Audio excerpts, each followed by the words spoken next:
Praise the lord.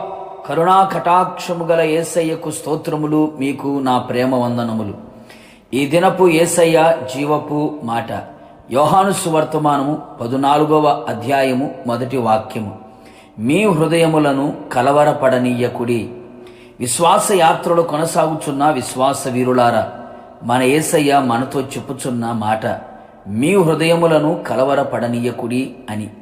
ప్రస్తుతము మనం ఎదుర్కొంటున్న పరిస్థితులు కలవరపరుస్తూ ఉన్నాయి.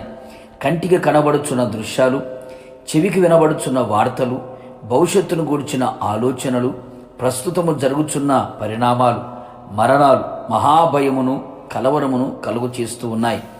అనేకులు కలవరాలతో కన్నీళ్లు విడుస్తూ కృంగిపోతూ ఉన్నారు. ఈ కలవరాలు మానసికంగా, శారీరకంగా, ఆత్మీయంగా బలహీనపరుస్తూ ఉన్నాయి.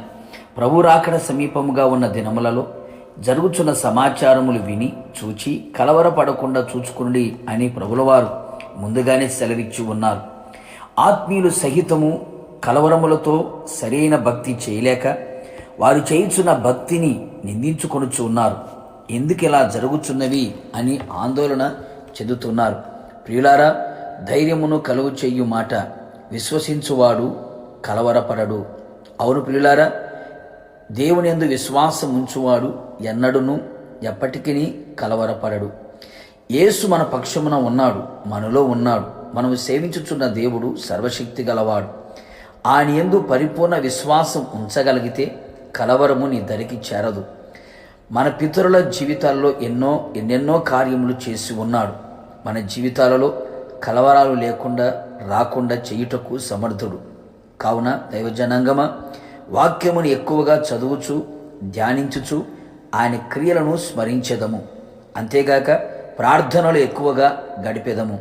ఆత్మదేవుని సహాయము అనుక్షణము అనుభవిస్తూ కలవరములు లేనివారమై మన కొరకు సిద్ధపరచుచున్న నిత్య సియోను నూతన యెరూషలేమునకు సిద్ధపడేదము. ప్రార్థన. పరాక్రమశాలి అయిన యేసయ్య మీకు స్తోత్రములు. ప్రతిదినము నీ వాత్సల్యత మా ఎడల నూతనముగా కనబరుచుచున్నారు. స్తోత్రములు.